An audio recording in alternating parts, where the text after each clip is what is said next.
दीदी जी, बहुत अच्छा अनुभव रहा आपका बाप दादा के साथ। अनोखा अनुभव, अलौकिक अनुभव कर सकते हैं हम इसको। इस दुनिया से परे, इस दुनिया की भ्रांति से परे जब अनुभव करते हैं हम, तो जब भगवान का जो कार्य है इसको आगे बढ़ाने का जिम्मेवारी मिलता है। एक ही अनुभव करके उसको अपनाना जीवन में, और जब बाबा का कार्य जो चल रहा है उसमें खड़े उतरना। तो अनुभव की अथॉरिटी बोलता है बाबा, जहाँ पहुँचे ना रवि वहाँ पहुँचे कवि, जहाँ पहुँचे ना कवि वहाँ पहुँचे अनुभवी। अनुभव की अथॉरिटी ये बन जाता है तो सेवा क्षेत्र में हम दौड़ने लगते हैं। तो दीदी जी, आपको कैसे संकल्प आना हुआ सेवा क्षेत्र में, और इतना सारा विस्तार किया आपने? कम से कम 10-12 डिस्ट्रिक्ट में है, बहुत सारे हैं। तो दीदी जी अपने मुखारबिंद से सुनाएंगे सेवा का संकल्प कैसे आना हुआ, फिर विस्तार कैसे किया, इसके बारे में थोड़ा हमको सुनाइए। ये भी बहुत अच्छा क्वेश्चन है। सेवा का विस्तार कैसे हुआ, सेवा का संकल्प कैसे हुआ? कि ज्ञान में आने के बाद हमको बार बार यही एक मन में संशय होती थी। सब हिंदी लोग हैं। जब मैं ज्ञान में आई, सब मारवाड़ी हिंदी जानने वाले, और कोई तेलुगु वाले मिला ही नहीं है। एक भी तेलुगु वाला नहीं है। ये क्या बात है? मैंने बार बार बाबा के पास बैठ करके आंखों से पानी आती थी।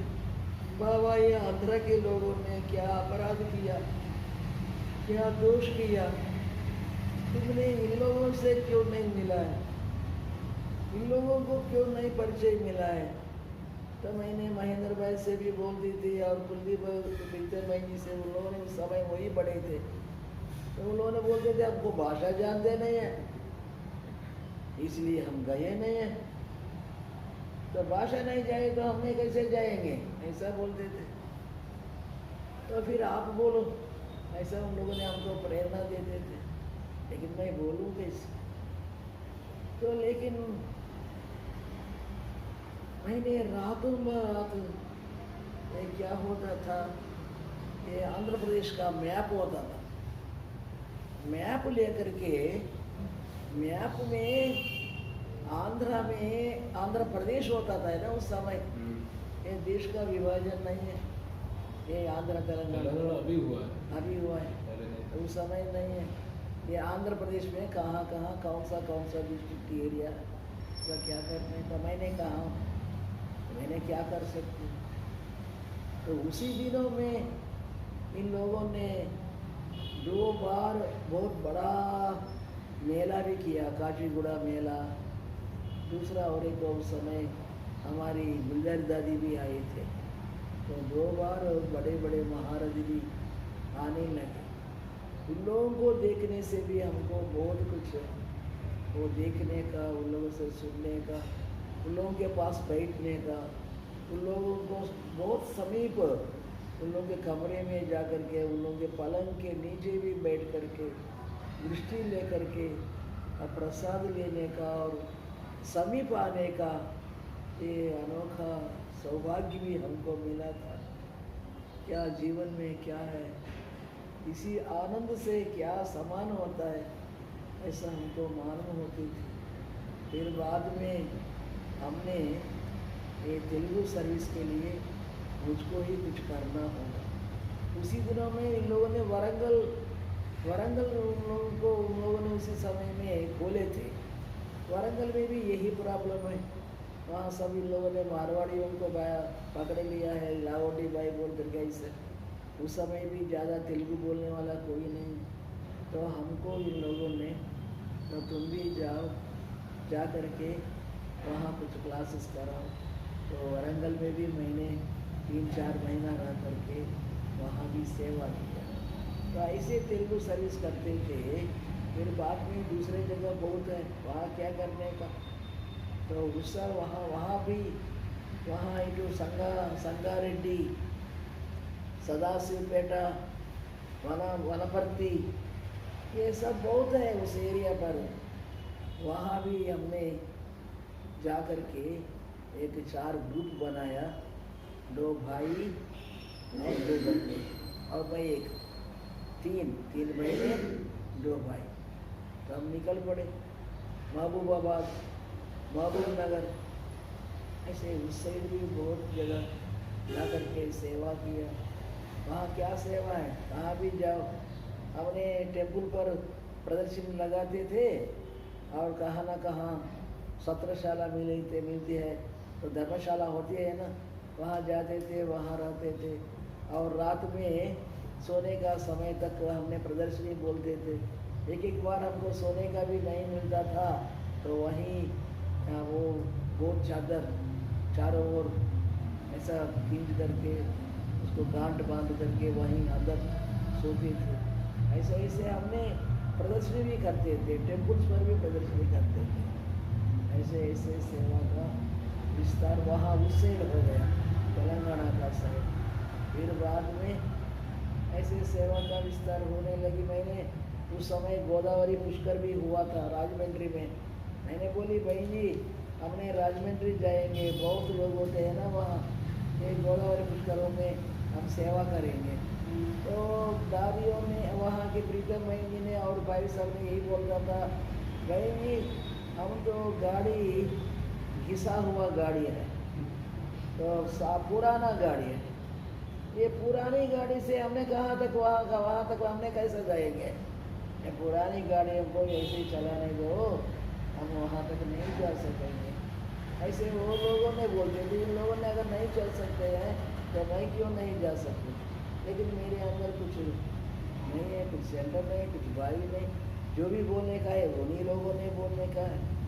ऐसा मन में तीव्र संकल्प होती थी मुझको ये तेलुगु सर्विस करने की।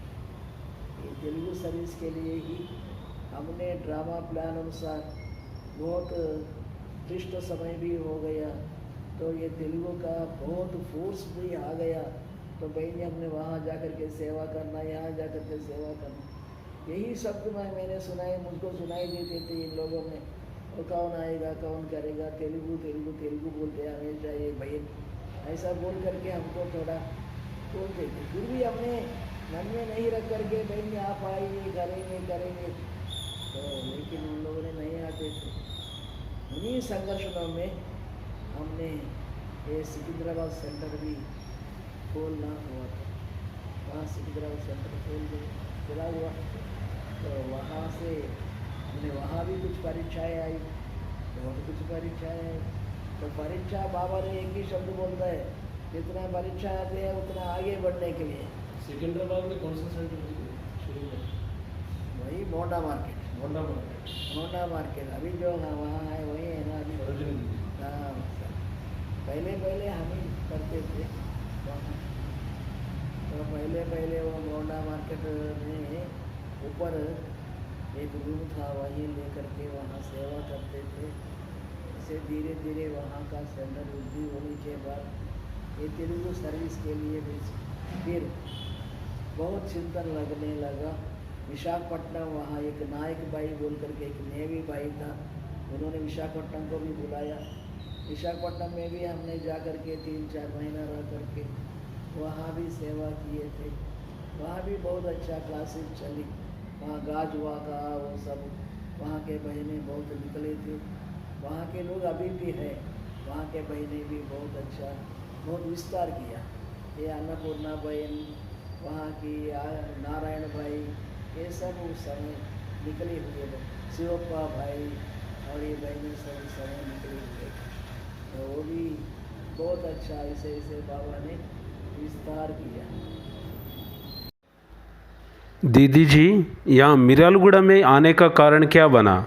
सब जगह तो सेवा की है, अपने मिरालगुड़ा में क्यों आया? कई लोगों की रिक्वेस्ट से हमने इधर आकर के इधर नलगोंडा जिला एट ए टाइम, जहाँ नलगोंडा जिला करेंगे वहाँ आंध्रा में उंगोल किया। तो ऐसे दोनों ऐसा हमने यहाँ एक बहन हमारी धनलक्ष्मी बहन थी हमारे साथ ही, और धनलक्ष्मी बहन इधर छोड़ करके उधर जाती थी। पहले वो करती थी, फिर बाद में मैं फिर बाद पीछे में वो बहन। ऐसे हमने दोनों मिल करके ऐसा करते थे। ऐसा सेवा का विस्तार हुआ था। दीदी ने बहुत अच्छा अनुभव सुनाया है। आंध्र तेलंगाना, आज के समय पे आंध्र तेलंगाना है, उस ज़माने में आंध्र प्रदेश ही था। जब बाबा के टचिंग से, बाबा के मदद से दीदी को जब बाबा ने प्रेरणा दी है सेवा करना है, तो उस ज़माने में केवल हिंदी थे, तेलुगु का एंट्री नहीं हुआ था। तेलुगु लैंग्वेज में जो बाबा का ज्ञान, आजकल जो देखते हैं हम आंध्रा वरंगल जो बड़े बड़े जोन का नाम सुनते हैं, उसका जो बीज का आरोपण किया है दीदी जी ने डाला है। तो दीदी ने पहले सिकंदराबाद से लिया हुआ था ज्ञान, आप लोग सुने ही है अनुभव में। तो अभी जो दीदी ने बताया आंध्र तेलंगाना में जो वरंगल का नाम लिया है, इधर वेस्ट गोदावरी, ईस्ट गोदावरी, काकीनाडा, ये सब आंध्रा में आता है। ये सब दीदी ने पहले शुरू में ऐसा करके बाबा का ज्ञान का बीज बोया है शुरू में। तो आंध्र प्रदेश का आदि रत्न कह सकते हैं हम सेवा के लिए। तो उसके बाद दीदी जी, अभी लास्ट क्वेश्चन है, वर्तमान समय हम सब ब्राह्मणों को कौन सा पुरुषार्थ करना चाहिए, थोड़ा पुरुषार्थ के बारे में बताइए। पुरुषार्थ बोले तो, पुरुषार्थ की बात बोले तो मेरे मन में तो यही आती है, वर्तमान समय में हम यही पुरुषार्थ करें, अशरीरी अभ्यास। इसके लिए युक्ति है, बाबा ने एक बार एक मुरली में कहा था, 5 सेकंड में 5 अनुभव कर सकते हैं, 5 स्थितियों का, 5 स्वरूपों का, क्यों नहीं कर सकते। बाबा ने प्रैक्टिस भी कराया। क्या बोला बाबा ने, आज अनादि में आप कैसे होते थे, आप कैसे हो, अनादि में कैसे होते हैं, और आदि में कौन है, मध्य में तुम्हारा स्थिति क्या है, कैसे तुमने पूज्य बना, फिर बाद में तुम ब्राह्मण कैसे बनाए, ब्राह्मण लाइफ में क्या हो गया, ब्राह्मण लाइफ में ही ब्रह्मा मिला है, ब्रह्मा में भगवान मिला है। तो फिर बाद में तुमने ये शरीर का भान छोड़ करके फरिश्ता बनने का सीखा, और फरिश्तापन का भी तुमने अनुभव करना है। तो ब्राह्मण से फरिश्ता, आदि, मध्य, अंत्य, ब्राह्मण, फरिश्ता, 5 सेकंड में 5 स्वरूप, वो भी नहीं हो सकता है, हो सकता है। बाबा ने इतने बार हमको ठोक ठोक करके समझाया, तो हमको यही बात लगती है, बाबा 1 सेकंड क्या है, बाबा बोलता है सेकंड सेकंड कमाया है, कदम कदम कमाया है, हमने क्यों कमाया नहीं, टाइम बहुत कम है, उसमें व्यर्थ का बहुत कुछ काला हरण हो रहा है। इसमें हमने आगे कैसे बढ़ना, एक है पंच स्वरूपों का अभ्यास में हमारा टाइम सफर। जब भी टाइम मिले तब बैठो, बैठ करके बाबा को सामने लाओ,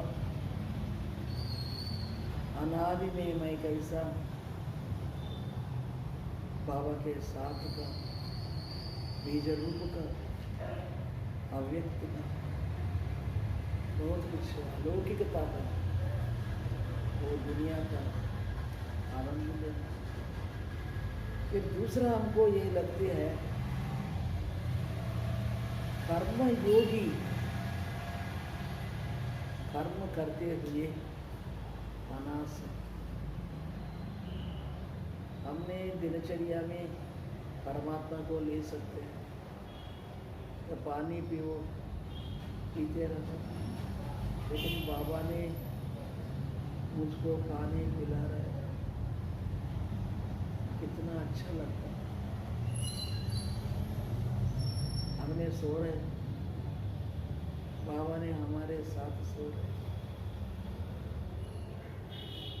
अगर सेवा क्षेत्र में है, हमने बहुत बार ये भी अनुभव किया, एक बार हमने सोने लगते हैं, हमको ऐसा लगता है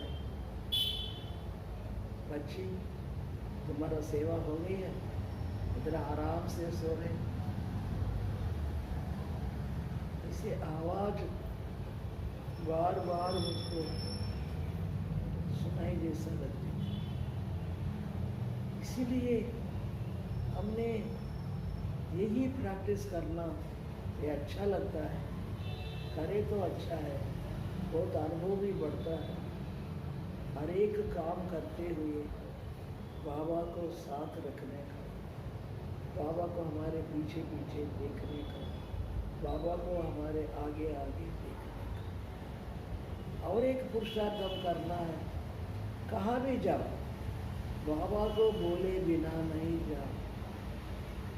बाबा के रूम में बैठो, बाबा तुमको साथ लेकर के, तुम्हारा हाथ पकड़ करके मैं जा रहा हूँ बाबा, मैं तुम्हारे साथ ही फिर आऊँगी बाबा, आऊँगा बाबा, ऐसा बोल सकते हैं। हमने डाइनिंग टेबल में बैठते हैं, बाबा बोलता है मेरे याद में खाओ, क्यों नहीं हमने बाबा ने हमको खिला रहे हैं, तब क्या होगा, अनासक्तता आएगी। ऐसे पूछता है, कोई आता है हमारे सामने, कोई पूछता है तो उसको जरूर हमको देखना पड़ेगा। तो पहले उसके सिर के ऊपर बाबा को देखो, फिर उसकी मुकुटी के ऊपर आत्मा को देखो, ऊपर बाबा और नीचे ये बच्चा, कितना अच्छा है। बाबा भी दृष्टि दे रहे और मैं भी दृष्टि दे रही, वो भी प्रैक्टिस हुई तो अच्छा है। ऐसे कोई हमारे मुख से आते हैं तो उस समय भी एक बार ऐसा मैंने समझती, ऑटोमेटिक मुख से निकलते हैं कुछ बातें, उसको भी मालूम नहीं पड़ती, ऐसी बात आ गई। तो बाद में मैंने सोच लिया ये मैंने नहीं बताया, बाबा ने टचिंग किया। ऐसे ऐसे बहुत प्रकार का बाबा के साथ का, बाबा के हाथ का, बाबा के कदम में कदम का, कर्म में योग का, योग में कर्म का, योग में ही कर्म होना चाहिए। कर्म लोपल उंटू మనం యోగం చేయడం అంటే యోగంలో ఉంటూ కర్మ చేసినట్టే, योग में कर्म, कर्म में योग।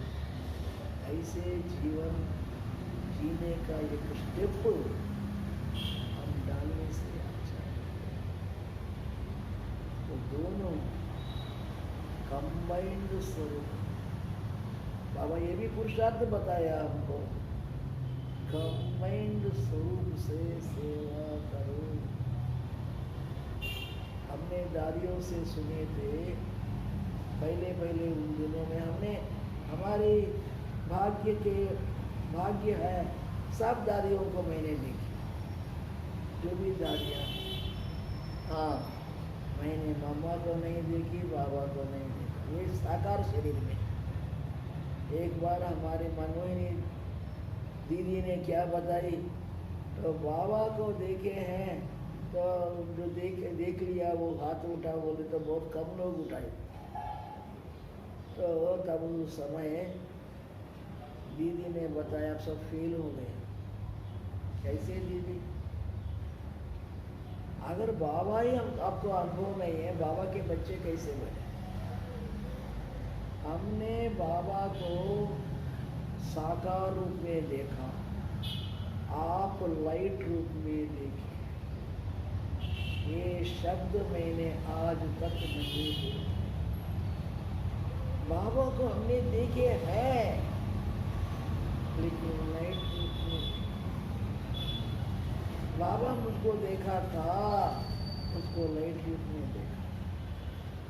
वो शब्द बहुत ही आता है। ऐसे हमारे जीवन में भी हमने बाबा को नहीं देखे, नहीं समझना। बाबा हमारा जन्म जन्म का साथ, ऐसा समझने से, ऐसा अनुभव पाने से, ऐसा देखने से बहुत कुछ जीवन ऊंचाई में चले जाता है। ऐसा मैंने समझा। अतीत स्थिति, अव्यक्त स्थिति, बाबा के साथ आप का स्थिति, कंबाइंड स्वरूप का स्थिति और अशरीरी पद का स्थिति और पंच स्वरूप का ये स्थिति, ये बहुत पुरुषार्थ को आगे बढ़ा, ऐसा मैंने समझा।